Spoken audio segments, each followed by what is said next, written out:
পুষ্প দিয়ে আমাদের মাও স্মরণ করিয়া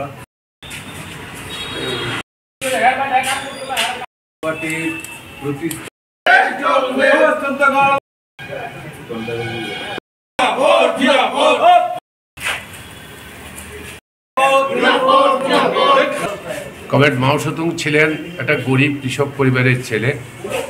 মার্ক্সবাদ লেনিনবাদের মতাদর্শকে অনুপ্রাণিত হয়ে 1921 সালে চীনের কমিউনিস্ট পার্টি গঠন করেন এবং সেখান থেকে তার অভিযান শুরু হয়।